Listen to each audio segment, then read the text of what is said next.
6 విధాలైనటువంటి దీవెనలు మనం ఉదయకాల ప్రార్థన ద్వారా పొందుకుంటాం. మొదటిగా, యు మేక్ గాడ్ హ్యాపీ. నువ్వు దేవుణ్ణి సంతోషపరుస్తున్నావు ఉదయమే లేచి ప్రార్థన చేయడం ద్వారా. రెండవదిగా, you make the day save for your self and others. నువ్వు ఉదయకాలం లేచి దేవస్థానంలో ప్రార్థన చేయటం ద్వారా అది నీకు మేలుగాను నీ కుటుంబానికి మేలుగాను దేవుని యొక్క కాపుదలకి కారణమవుతుంది. యోబు గ్రంథం 1:4 చూసినప్పుడు, అన్నదమ్ములు అక్క చెల్లెలు అందరూ కలిసి ఒక గృహంలో కూర్చొని భోజనాలు ఆరగించి సంతోషపడేవాళ్ళు. వీళ్ళందరూ భోజనాలు చేసి విందు వినోదాలతో మునిగి తేలుతూ ఉంటే, తండ్రి అయిన యోబు అరుణోదయంనే లేచి ఒక్కొక్కరి నిమిత్తమే బలులు అర్పించాడు. ఈ కార్యక్రమాన్ని నిత్యము అతడు చేయుచునే ఉన్నాడంట. దేవుని స్తోత్రం. నిత్యము అంటే ఆయన బ్రతికినంత కాలము ఉదయకాల ప్రార్థన చేశాడు. అలాంటి గొప్ప ప్రార్థనాపరుడికి దేవుడు కంచె వేశాడంటే అతిశయోక్తి లేదు దేవుని బిడ్డలారా. యోబు కలిగిన సమస్తం చుట్టూ దేవుడు కాపుదల ఇచ్చాడంటే అరుణోదయమునే లేచి ప్రార్థన చేయటం వలన ఇది సాధ్యమైందని స్పష్టంగా వాక్యం ద్వారా తెలుసుకోగలుగుతున్నాం. రెండవదిగా, నీకు నీ కలిగిన సమస్తానికి, నీ ఆరోగ్యానికి, నీ ఆస్తికి, నీ ఆత్మీయ జీవితానికి, నీ పిల్లలకు, నీ కలిగిన సమస్తానికి దేవుడు కాపుదలిచ్చి నడిపిస్తానంటున్నాడు. మూడవదిగా మనం గమనిస్తే ఉదయకాల ప్రార్థన ద్వారా హేట్రెడ్ విల్ బి రిమూవ్డ్. నీకు ఇతరుల పట్ల ఉన్నటువంటి విరోధభావము, శత్రుభావం, నీ పట్ల ఇతరులకు ఉన్నటువంటి విరోధభావము, శత్రుభావం, అవగాహన లోపాల వలన వచ్చిన మనస్పర్ధలు అన్నీ కూడా దూరం అయిపోతూ ఉంటాయి. నువ్వు అనుకుంటూ ఉంటావు, నా ఇంటి వారే, నా రక్త సంబంధులే, నాకు అత్యంత సన్నిహితులే, ఎందుకో ఈ మధ్యకాలంలో నాకు దూరం అయిపోతున్నారు అని నీకు అనిపించి నీకు బాధగా అనిపిస్తుంది. నువ్వెవరికి చెప్పుకోకపోయినా ఎందుకో నీకు వాళ్ళు దూరం అయిపోతున్నారు అనేటువంటి ఆ భావన నీలోకి రాగానే బాధ నీ హృదయాన్ని కృంగతీస్తూ ఉంటుంది.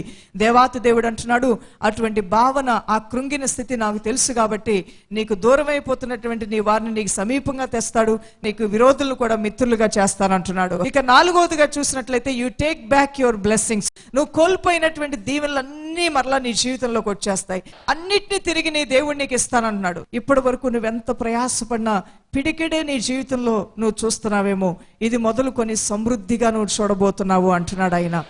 ఆ బ్లెస్సింగ్స్ అన్నీ తిరిగి దేవుడు నీకు ఇచ్చి నేను బలపరుస్తానంటున్నాడు. ఇక మనం 5వదిగా చూసినప్పుడు, బౌండ్ఫుల్ ఫేవర్స్ అండ్ బ్లెస్సింగ్స్. సమృద్ధి అయినటువంటి ఆ దయ, దేవుని దీవెన నీ పైకి వచ్చినప్పుడు దీవెనలు నీలోకి వస్తాయి. ఉదాహరణకు మనం చూసినప్పుడు, ఎండిపోయిన చెరువులు నిండాలి అంటే వరదలన్నీ కూడా వచ్చి చెరువులో పడితే చెరువు నిండిపోతుంది అనమాట. అదే రీతిగా ఎడతెగనటువంటి ప్రార్థనలు నువ్వు దేవుని సన్నిధిలో చేస్తూ ఉంటే పైనుంచి దేవుని యొక్క సమృద్ధి అయిన దయ నీ పైకి రాగా ఈ లోకంలో నువ్వు చేసే ప్రతి పనిలో కూడా గొప్ప దీవెనలను చూడబోతున్నావు దేవుని బిడ్డ. నీ జీవితంలో దేవుని యొక్క దయ దిగొస్తే నీ జీవితంలో అన్ని పచ్చదనమే, అన్ని ఆశీర్వాదాలే వస్తాయి. నువ్వు నోరు తెరిచి ప్రార్థన చేస్తుంటే ప్రతి ఉదయకాలమున తప్పక సూర్యుడు ఉదయించినట్లుగా తప్పక నీ దేవుడు నిన్ను ప్రతి ఉదయకాలమున దర్శించి నీ జీవితంలో ఆశీర్వాదాలు ఇవ్వటం ప్రారంభిస్తాడు దైవజనమా. 6వదిగా, డైరెక్షన్ ఫర్ లైఫ్. నీ జీవితానికి అవసరమైనటువంటి డైరెక్షన్ ని నువ్వు పొందుకోగలుగుతావు. మార్గదర్శిగా దేవుడు ఉండి ఆయనే నీకు తోడుగా ఉండి ఆయన నిన్ను నడిపించటం ప్రారంభిస్తాడు. ఇది చెయ్యాలి, ఇది చేయకూడదు, ఇలా ఉండాలి, ఇలా ఉండకూడదు అనేటువంటి విషయాన్ని నువ్వు గ్రహించుకుంటావు. ప్రతి ఉదయకాలం నువ్వు ప్రార్థనలో పాల్గొన్నప్పుడు దేవుడు తన డైరెక్షన్ నీకు ఇస్తాడు, నీతో తను మాట్లాడుతూ ఉంటాడు. ఆయన స్వరాన్ని నువ్వు వింటూ ఉంటే నీ మార్గంలో నువ్వు వర్ధిల్లటం ప్రారంభిస్తావు దేవుని బిడ్డ. ఆయన అంటూ ఉన్నాడు, యోహాను సువార్త 10:27 my sheep here my voice అంటున్నాడు. నా గొర్రెలు నా స్వరాన్ని వింటాయి అంటున్నాడు. ఈ లోక జీవితంలో దేవుని స్వరాన్ని నువ్వు వింటూ వెళ్ళినంత కాలము నీ మార్గములన్నీ సరళంగానే ఉంటాయి. నువ్వు పచ్చిక గల బయలు చోటనే నడిపించబడతావు.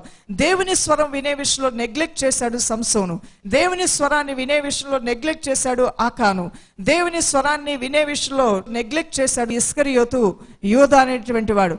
తర్వాత ఇంకా మనం చూసినప్పుడు మోషే కాలంలో మోషే ద్వారా దేవుడు మాట్లాడుతున్నప్పుడు కొంతమంది దేవుని స్వరాన్ని వినకుండా వారి ఇష్టానుసారంగా వెళ్ళి భ్రష్టత్వంలోకి వెళ్ళినట్లుగా మనం చూస్తూ ఉన్నాం. అనాథ అయిన ఎస్తేరు దైవ స్వరం విన్నప్పుడు రాణి అయింది, దేవుని స్వరం విన్న దావీదు రాజు అయ్యాడు. దేవుని స్వరానికి దేవుని చిత్తానికి తను అప్పగించుకున్న రూతు భర్తను కోల్పోయిన విధవరాలు మోడుబారిన జీవితం దేవాతి దేవుడు మరలా చిగురింపజేశాడు. దేవుని బిడ్డ, ఈ రోజున నా గొర్రెలు నా స్వరం వింటాయంటున్నాడు. నువ్వు ప్రతిరోజు ప్రభుతో మాట్లాడినప్పుడు ఆ స్వరం నువ్వు వినగలుగుతావు, ఆయన డైరెక్షన్ అంటూ నువ్వు తెలుసుకోగలుగుతావు, ఆయన కృపలో నువ్వు నడవగలుగుతావు. వంకర త్రోవల్లోనికి, పాపపు త్రోవల్లోనికి, లోకపు త్రోవల్లోనికి, వ్యర్థమైన త్రోవల్లోనికి నీ చూపులు, నీ చెవులు, నీ నడకలు వెళ్లకుండా ఆ ప్రభు నిన్ను కాపాడటం అనేది నీ జీవితంలో నువ్వు చూడగలుగుతావు. ప్రకటన 2వ అధ్యాయము 7వ వచనంలో కూడా ఉంటుంది, చెవి గలవాడు నేను చెప్పే మాటలు వినును గాక అని అంటున్నాడు. 7వదిగా, God has and continues to speak to his people. దేవుడు కంటిన్యూగా నీతో మాట్లాడటం ప్రారంభిస్తాడు. చిన్న సమూయేలుతో దేవుడు మాట్లాడాడు. సమూయేలు ప్రార్థన చేసేవాడంట. మిగిలిన వాళ్ళందరూ కూడా ఎవరి ఇష్టానుసారంగా వారు బ్రతుకుతూ ఉంటే దైవ స్వరాన్ని వినే విషయంలో వారి చెవులు మందమైపోయాయి, వారి హృదయములు మందమైపోయాయి. వారు తమకు తోచింది, తమకు ఇష్టమైందే చేసుకుంటున్నాడు. ఏలి యొక్క కుమారులు దేవుని యొక్క మందిరంలో రూల్స్ అండ్ రెగ్యులేషన్స్ వారు పాటించే విషయంలో నెగ్లెక్ట్ చేశారు.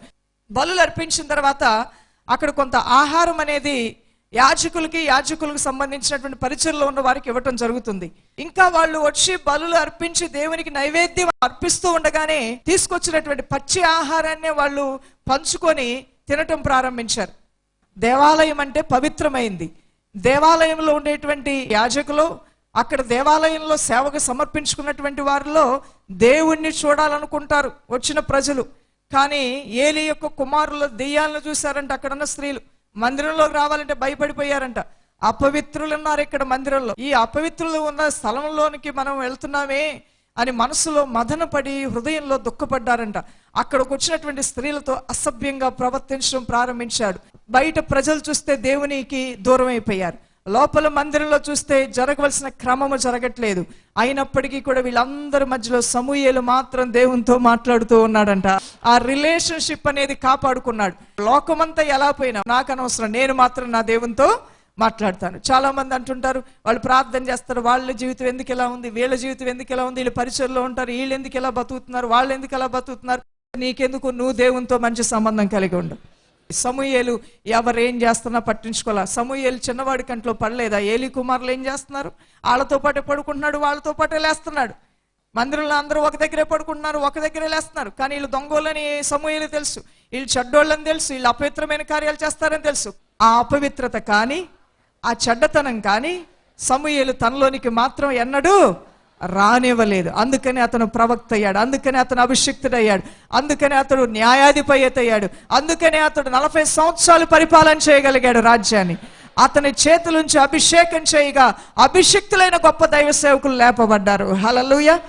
దైవజనమా, ఎవరు ఎలా పోయినా నీ బ్రతుకు మాత్రం దేవునితో అంటు కట్టబడితే దేవుడు నీతో రిలేషన్షిప్, నీతో బంధుత్వం కలిగి ఉండాలని ఆశపడుతున్నాడు. నరులను ఆశ్రయించుట కన్నా యెహోవాను ఆశ్రయించుట మేలు. ఎవరిని చేయి విడిచినని చేయి విడినటువంటి దేవుడే నీకు బంధువుగా మారాలని ఆశపడుతున్నాడు. యెహెజ్కేలు గ్రంథం 12వ అధ్యాయము 8వ వచనంలో కూడా ఉంటుంది. యెహెజ్కేలు అంటున్నాడు, ఉదయకాలమే దేవుని యొక్క మాట నా యొద్దకు వచ్చి ఉన్నది అంటున్నాడు. తర్వాత జెఫన్యా గ్రంథం 3వ అధ్యాయము 5వ వచనంలో మనం గమనించినట్లయితే న్యాయాన్ని అంట ప్రతి ఉదయమున దేవుడు వెలుగులోకి తీసుకొస్తున్నాడంట.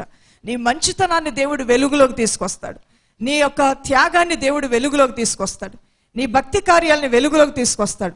నువ్వేం చేశావో వాటిని బట్టి నన్ను ఎవరు గుర్తించట్లేదని నువ్వు బాధపడొద్దు, దేవుడు వాటిని వెలుగులోకి తీసుకొస్తానంటున్నాడు.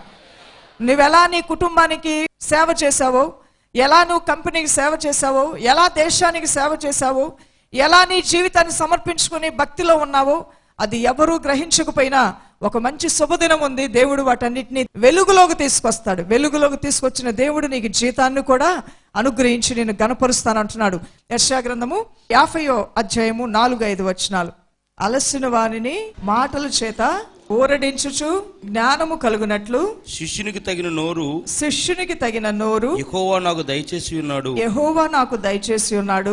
శిష్యుడు వినునట్లుగా నేను వినుటకై ఆయన ప్రతి ఉదయమున నాకు వినుబుద్ధి పుట్టించుచున్నాడు. ప్రతి ఉదయాన నువ్వు లేచి ప్రార్థన చేస్తే గురువు దగ్గర శిష్యుడు కూర్చొని విన్నట్లుగా వినే బుద్ధి దేవుడు నీకు కలుగు చేస్తాడంట.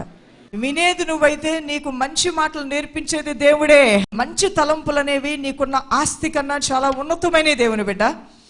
ఒక కార్యము ముందు జరగాలంటే అది మన మనసులోనికి రావాలి. మనసులోకి వచ్చింది కార్యాచరణలో పెడితే అది ఒక అద్భుతంగా మారబోతుంది. ఆ మంచి తలంపులు దేవుడు నీకు ఇస్తానంటున్నాడు. ప్రతి ఉదయమున వినే బుద్ధి ఇచ్చి నీకు నేర్పిస్తాడంట ఆయన. నీ ఉపాధ్యాయుడిగా జ్ఞాని అయిన దేవుడు వచ్చి ఇలా చేయి, నీ వ్యాపారంలో ఇలా ముందుకు వెళ్ళి, ఏం చేయాలి తల్లడిల్లిపోతుంటావు. మెరుపు మెరిసినట్లుగా ఒక ఉన్నతమైన ఆలోచన నీ హృదయంలోకి వస్తుంది.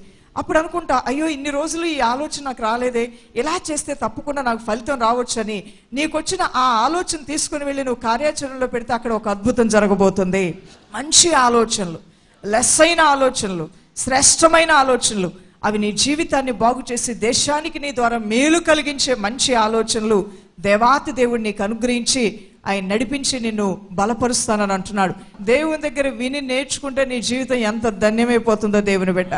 ఆయన నీకు వినే బుద్ధి పుట్టించాలంటే ఉదయం లేచి నువ్వు ప్రార్థన చేస్తున్నది నీ జీవితంలో సాధ్యమవుతుంది. ఆశీర్వాదాలు, దీవెనలు నీ జీవితంలో నువ్వు పొందుకోగలుగుతావు దేవుని బిడ్డ. ఒక శాస్త్రవేత్త అన్నాడు, ఆయనంటే తెల్లవారుజామున చీకట్లో లేచి చూస్తే ఆకాశ గమనములన్నీ కూడా దగ్గ మెరిసిపోతున్నాయంట. అది చూసినప్పుడు ఆయనకు ఆశ్చర్యం వేసింది. ఏమిటి మెరుపులేంటి, ఈ ప్రకాశమానమైన వెలుగేంటి? కొన్ని దేవుని యొక్క దూతలు సంచారం చేసినట్లుగా వెలుగుతో ఉన్నటువంటి ఆకారాలు కదులుతూ ఉన్నాయంట. భూమి మీద నుంచి ఒక పొగ ఆవిరిలాగా అయిపోయి ఆకాశంలోకి వెళ్తుందంట. అది కొంత దూరం వెళ్ళిన తర్వాత అది దేదీప్యమానంగా ప్రకాశిస్తూ ఉందంట. ఆయనకు అర్థం కాల, తెల్లవారుజామున భూమి మీద నుంచి పొగలాగా వెళ్ళి ఆ పొగ మరలా ఆవిరిలాగా అయి ఆ తర్వాత మెరుపులు ఉరుముల్లాగా ఉన్నాయి. అంటే అగ్ని వలె, ఆ యొక్క దహన బలి వలె మన ప్రార్థనలు జ్వాలల వలె పరలోక రాజ్యానికి వెళ్తూ ఉన్నాయి దేవుని బిడ్డలారా. అప్పుడు ఆయన అన్నాడంటే, ఈ ఉదయకాలం ఏం జరుగుతుందని చూస్తే క్రైస్తవులు ఉదయకాలం చేసే ప్రార్థనలు దేవుని యొక్క సన్నిధిలోనికి ధూపం అనగా పొగలాగా బయలుదేరి మెరుపులు అనగా అగ్నిలాగా మారుతున్నాయంట. ఆ అగ్ని పైకి వెళ్ళగానే దేవుని యొక్క దూతలు భూమిపైకి వర్తమానం తీసుకొని కదులుతూ అవి ప్రయాణం చేస్తూ ఉన్నాయి. ఇది ఒక అద్భుతమైన దృశ్యము, నా జీవితంలో ఎప్పుడు నేను చూడలేదు అన్నాడు ఆ సైంటిస్టు. దేవుని పనిలో వాడబట్టడానికి ఉదయకాలమే నువ్వు అనుకూలంగా ఉండాలి. దేవుడు కోరుకునేది నీ ఎబిలిటీని కాదు, నీ అవైలబిలిటీని. నీ యొక్క తలాంతుని దేవుడు కోరట్లేదు కానీ నీ అనుకూలతను కోరుతున్నాడు. ఉదయం నేను నీకు అనుకూలంగా ఉన్నాను ప్రభా అంటావా? ఎక్కడున్నాను ప్రభా, నేను టిఫిన్ చేయాలి, నేను ఇంకా అప్లికేషన్ అన్ని ఫిల్ చేసుకోవాలి, ఎక్కడుంది నాకు టైం, స్తోత్రం స్తోత్రం స్తోత్రం అనుకుంటూ నువ్వు బండెక్కేసి వెళ్ళిపోతున్నావా? అసలు నువ్వు బయలుదేరటానికి ముందు ఒక అర్ధగంట కూర్చొని నువ్వు ప్రార్థన చేసుకోవడానికి నీకు టైం అంటూ ఉందా అనేది నువ్వు గమనించుకోవాలి. దేవుని సన్నిధిలో ఎవరైతే ఆ సమయాల్ని, ఆ వేళలు గడుపుతారో వారు దేవునికి అనుకూలంగా ఉన్నవారు. దేవునికి ఎవరైతే అనుకూలంగా ఉంటారో వారిని దేవుడు తన పొలంలో పనివారిగా పిలుచుకుంటాడు. అనగా పరిచర్య కార్యక్రమాలు చేసే భాగ్యాన్ని దేవుడు వారికి ఇస్తాడు. ఇక్కడ మనం చూస్తే మత్తయి సువార్త 20వ అధ్యాయము 1వ వచనంలో ఆయన యజమానుడు అనగా యేసు ప్రభు వారు మాదిరి, పొలము అనగా ఆయన పరిచర్య, ఆ పొలములో పనిచేయటానికి ఖాళీగా నిలబడి అక్కడ ఎదురు చూస్తున్నటువంటి వారి దగ్గరికి వచ్చి యజమానుడు అంటున్నాడు, మీరు వచ్చి నా పొలంలో పనిచేయమన్నాడు. కొంతమంది వచ్చి పొలంలో పనిచేశాడు. ఇంకొక గంట తర్వాత వెళ్తే మరికొంతమంది కనబడ్డారు ఆయన పొలానికి దగ్గరలో. మీరు వచ్చి నా పొలంలో పనిచేయమన్నప్పుడు వాళ్ళు వచ్చి పొలంలో పనిచేశారు. దేవుని పొలంలో పనిచేసే ఆ భాగ్యాన్ని దేవాతి దేవుడు నీకు ఇస్తాడని మత్తయి సువార్త 20వ అధ్యాయము 1వ వచనంలో రాయబడి ఉన్నది. 57వ కీర్తన 8వ వచనంలో, నాకు నేనుగా ఉదయకాలమే లేచి నా దేవుణ్ణి నేను ఘనపరుస్తాను, నా ప్రభువుకి నేను ఎప్పుడూ అనుకూలంగా ఉంటాను. ఆయనకి ఎవరైతే అనుకూలంగా ఉంటారో వారికి దేవుడు పరిచర్యలో వాడబడే కృపనిస్తాడు, భాగ్యాన్ని ఇస్తాడు. ఆయన అనేకమైన బాధ్యతలు వారికి అప్పగించడానికి ఇష్టపడతాడు. ఆ ధన్యకరమైన జీవితం వారికి ప్రసాదించబడుతుంది. వారు దేవుని యొక్క మందిరావరణంలో ఎప్పుడూ కూడా ఆయన గడప గుమ్మముల యొద్ద ఆయన పరిచారకులుగా ఉండి ఆయన సేవాధర్మమును కొనసాగిస్తూ ఉంటారు. ఇది ఇవ్వబడిన గొప్ప భాగ్యము. నువ్వు ప్రార్థన మందిరంలో చేస్తున్నా, ఒక పని చేస్తున్నా చూసేవాళ్ళు నిన్ను తక్కువగా చూస్తారేమో కానీ నీ దేవుడు నిన్ను గొప్పగా చూస్తాడు. దేవుని బిడ్డ అద్భుతంగా చూస్తాడు. ఎవరైతే దేవుని యొక్క పనులు, వారి పనులు వారు ముగించుకొని దేవుని పనులు కూడా చేస్తున్నారంటే వాళ్ళని మనం ప్రోత్సాహపరచాలి దేవుని కొరకు. మేం చేయలేంది మీరు చేస్తున్నారు, మేము దేవుని రాజ్య కార్యాల కొరకు మరి దైవజనుడు పోరాడుతూ ఉండగా మంచి సహకారులుగా ఉన్నారు, మేము కూడా మీ అందరి కోసము ప్రార్థన చేస్తాము అనేటువంటి ప్రోత్సాహమే ఉండుట అనేది ఎంతో మంచిది. అది ఉత్తమమైంది, ఆరోగ్యకరమైంది. 63వ కీర్తన 1వ వచనంలో ప్రార్థన ఎంత శక్తివంతమైందో, ఉదయకాలమే నేను నిన్ను వెతుకుతాను ప్రభువా, నీ యొక్క ఆశీర్వాదం కొరకు నీ సన్నిధిలో నిన్ను వెతుకుతానని భక్తుడు అంటున్నాడు. యెషయా గ్రంథం 26వ అధ్యాయము 9వ వచనం, యోబు గ్రంథం 1వ అధ్యాయము 5వ వచనం. ఈయన యోబు భక్తుడు ఆయన ఉదయకాలమే అరుణోదయం వల్ల లేచి దహన బలులు దేవాతి దేవుడికి అర్పించి తన కుటుంబంకు అవసరమైన కాపుదలను కంచెను వేసుకొని సమస్త విషయాల్లో తులతూగాడని చెప్పొచ్చు. వర్ధిల్లాడని చెప్పొచ్చు, శ్రీమంతుడని పిలువబడ్డాడని చెప్పొచ్చు. ఆయన చూసి ఈర్ష్యపడ్డారంట, అసూయపడ్డారంట. కంచు కోట వేయబడినట్లుగా ఇతను ఏది చేసినా దానిలో ఫలిస్తున్నాడని ఎంతో మంది ఆ కంచు కోటను బద్దలు చేయాలని చూశారంట. కానీ ఎవ్వరూ ఆయన కోటలోనికి ప్రవేశించలేకపోయారు. ప్రవేశించాడు సాతాను. అంటే ఎవరి పర్మిషన్తో వచ్చాడు? అది కూడా దేవుని యొక్క పర్మిషన్తోనే వచ్చి శోధించాడే తప్ప ఆ శోధనలన్నీ కూడా జయించబడి నేను సువర్ణమలే మారుతానన్నాడు. శోధనలు వచ్చినప్పుడు కృంగిపోయి నా బ్రతికి ఎందుకు వెళ్ళిపోయింది, దేవుడు నన్ను వదిలిపెట్టాడని నిరుత్సాహంతో ఇంత సేవ చేశాను, ఇంత భక్తుడిగా ఉన్నాను, నా బ్రతుకు ఇదే జరిగిందని అనుకోలేదు. సమస్యల వలయంలో చిక్కబడ్డాను, ఇంకేమిటి నేను ఉచ్చులో బిగించబడ్డాను అని యోబు అనుకోలేదు. కానీ ఈ యొక్క శ్రమలు శోధనల తర్వాత సువర్ణమలే మారుతారన్నాడు. ఈ రోజు నీ జీవితంలో కొన్ని శ్రమలు నిన్ను మెరవ చేయటానికి, నిన్ను విలువైన స్థితిలోకి తీసుకురావటానికి, నాకెందుకు వచ్చా ఈ శ్రమలను బాధపడొద్దు, కానీ ఈ శ్రమలు అనంతరం నా దేవుడు నాకు 2 అంతల ఆశీర్వాదం ఇవ్వబోతూ ఉన్నాడు. హల్లెలూయా. ప్రార్థన చేద్దాం. అబండెంట్ బ్లెస్సింగ్స్ ను పొందుకోగలుగుతాం. సమృద్ధి అయినటువంటి దీవెనలు, దేవుని యొక్క సమృద్ధి అయిన దయా కనికరాలను సంపాదించుకుంటాం. ఆనందకరమైన జీవితాలు వారికి ప్రసాదించండి ఆయన. అయా కాన్స్టెంట్ ప్రేయర్ లైఫ్, నాతోని స్థిరమైన ప్రార్థనా జీవితం, వారు ప్రార్థనని అలవాటుగా మార్చుకొని అనుదినము ఎడతెగక వారు ప్రార్థనలో ఉండుట ద్వారా ఎడతెగని ఆశీర్వాదములు వారిపైన క్రొమ్మరించండి నాయన. 3 బారిపోతున్న జీవితాలను మరలా పచ్చదనం తీసుకురండి నాయన. ఆత్మీయత కోల్పోయిన వారికి మరలా ఆత్మీయత దయచేయండి నాయన. ప్రార్థనా ఉద్యమాన్ని కోల్పోయిన వారికి మరలా ప్రార్థనా ఉద్యమాన్ని దయచేయండి ప్రభు. ఆత్మ సంతోషాన్ని కోల్పోయిన వారికి మరలా ఆత్మ సంతోషాన్ని ఇవ్వండి నాయన. ఆరోగ్యం కోల్పోయిన వారికి మరలా ఆరోగ్యం దయచేయండి నాయన. నీ కృపలతో నీ ప్రజలను దర్శించండి నాయన. నీ కృపా కార్యములతో వారిని బలపరచండి అయ్యా. డాడీ ఉత్సాహము ఉద్యమము తీసుకురండి నాయన. నిరుత్సాహ క్రియలు లయపరచండి నాయన. అంధకార క్రియలు లయపరచండి నాయన. అయా నాతను అవమానములు నిందలు కొట్టివేయండి నాయన.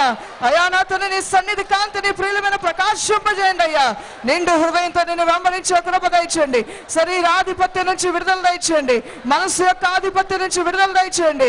లోక క్రియల యొక్క ఆధిపత్యం నుంచి విడుదల దయచేయండి. బలహీనమైన స్వభావాల నుంచి విడుదల దయచేయండి. బలహీనమైన వ్యర్థమైన మాటల నుండి విడుదల దయచేయండి. అస్థిరమైన జీవితాల నుంచి విడుదల దయచేయండి. యేసుక్రీస్తు నామములో ప్రార్థించి వేడుకొంచున్నాం మా ప్రియ తండ్రి. ఆమేన్.